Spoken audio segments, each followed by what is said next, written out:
Is it confusing to understand your emotion for the other person is like or love? Are you trying to understand whether the other person has love or lust for you? Hello everyone. Welcome to Fitter Body Leads to Fitter Mind and Happy You.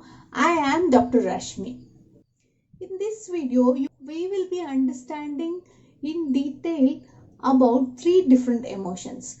That is love, liking, or you can call it as infatuation, and lust. When it comes to relationship between men and women, there are a lot of gray areas, although some are clearly defined. Most people can completely differentiate what emotion they have for the other person, like whether they like somebody or whether they love someone. Let's take an example of a relationship between a child and a mother. So the child will never say, I like you, mama. Child will always say, I love you. And the same goes with the mother to the child. So here, when it comes to love, it is always unconditional. The child is born loving his or her parents.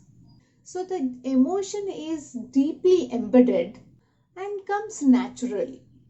So when I talk about love, we understood that it is unconditional. Then where is this liking coming into picture? So this liking has more to do with the romance than a paternal love.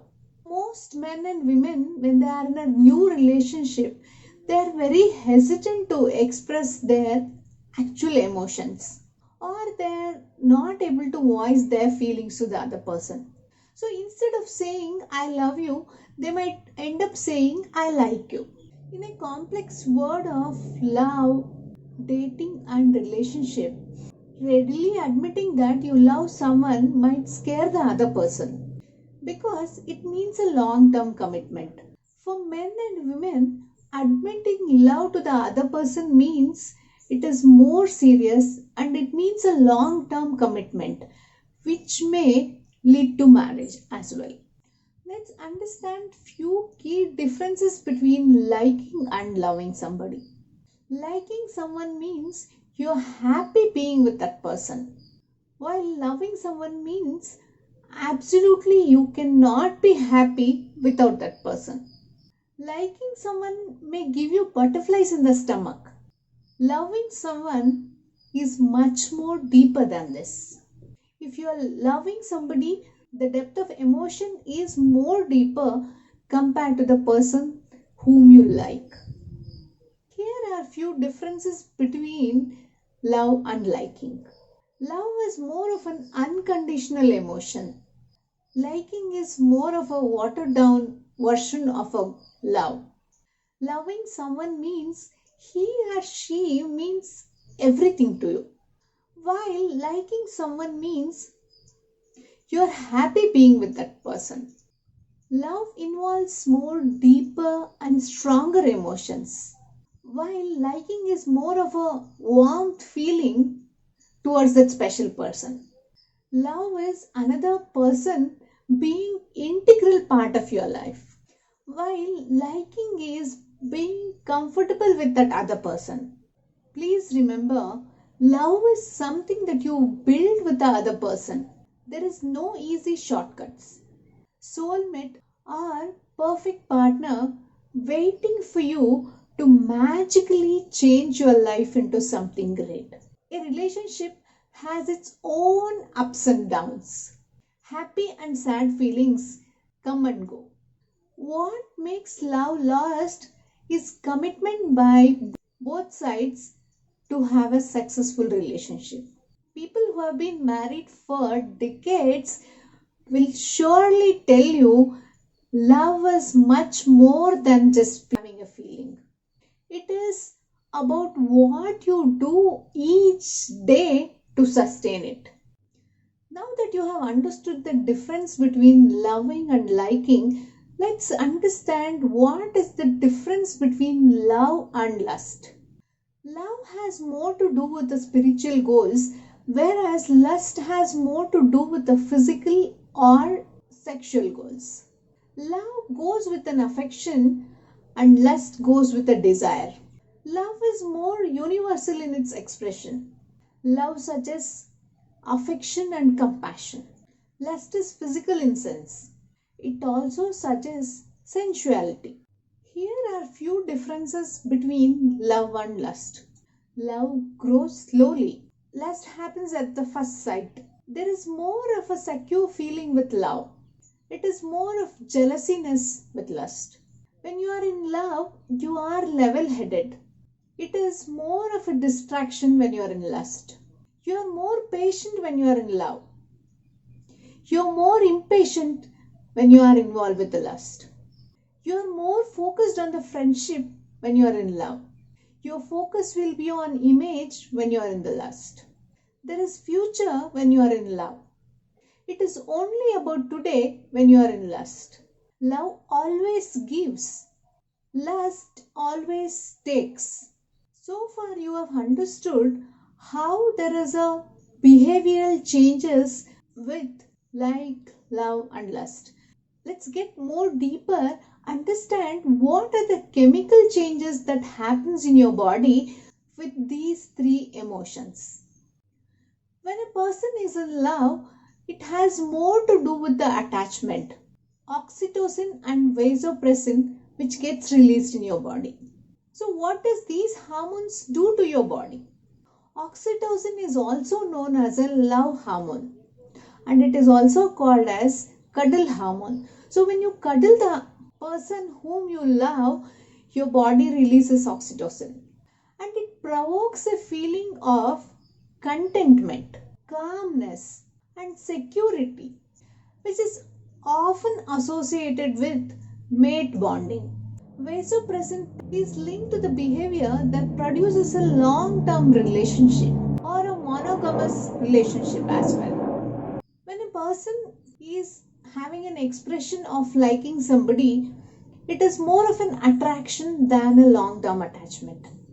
Dopamine, norepinephrine and serotonin are the hormones which are released when you are expressing this liking feeling to the other person.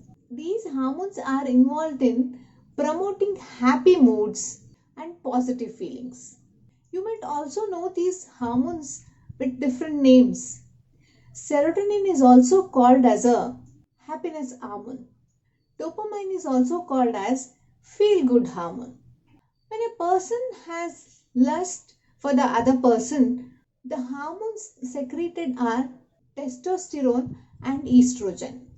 Testosterone is a sex hormone that plays an important role in the body. In men, it is thought to regulate sexual desires. It also helps in production of red blood cells and sperms. A small amount of circulating testosterone also gets converted into estrogen. When you are lusting over somebody, it is more to do with your sexual desire than you getting a feeling of happiness or attached feeling. This liking may be seen much earlier in a school going kids. As the kid enters teens and early adolescence, that is where this liking shifts to love or lusting. And there's a lot of confusion when you are in those teens because your hormones are so high, you don't take a moment and give it a thought before you jump into actions. So this is where there is much more supervision or guidance and help is needed.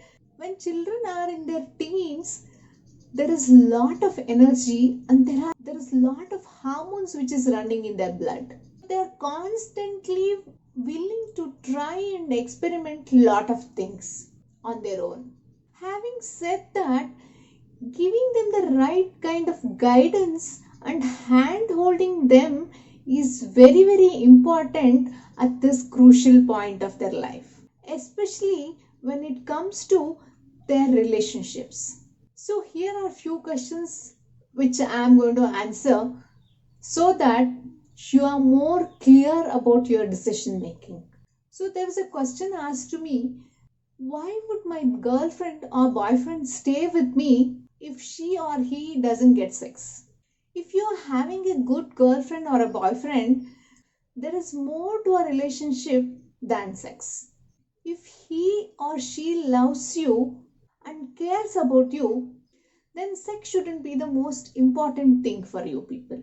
If the other person is pressurizing you for sex, then it is wise to stay away from that relationship. What is the difference between a crush and an infatuation? Yes, these two words are mostly interchangeable. It means that you like the person, but you're not sure or you don't know that person very well yet. If you invest some more time to it, it might turn to love, but it may also not. Should I completely trust my partner when I'm in love with them? Ideally, yes. And love is always blind, and when you are in love with a person, you tend to believe everything that the other person is saying. But do listen to your friends and family around who might be seeing a lot of other things that you are blind to. If you still feel you can't trust the person that you are in love with, it is better to move on rather than going through hard feelings later. Here's the most important question of all. How do I stop thinking of my crush when it's causing problems in my day-to-day activities? If you're being students, then it would be the biggest challenge for many of you. What you can do is distract yourself with things that take a lot of your attention, like reading, school work, your hobbies, spending time with friends and family. Give yourself a specific time each day to think about your crush. Like you can say, okay, morning 15 minutes I'll keep exclusively for thinking about it. Or 15 minutes in the evening, I'll keep it aside to think about it. When you start thinking about your crush in the middle of your work, then you should constantly remind yourself that no, I have kept the time for you, so please wait and I will think about it at that time. What is the difference between I like you and I love you? Buddha answers it in a very simple way. When you like a flower, you pluck it. When you love a flower, you water it every day. Thank you so much for spending time with me. I hope you have understood the difference between like, love, and lust. Hope this will help you also make a right decision and right choice for your life. Thank you so much for listening. Take care. Keep smiling. See you soon.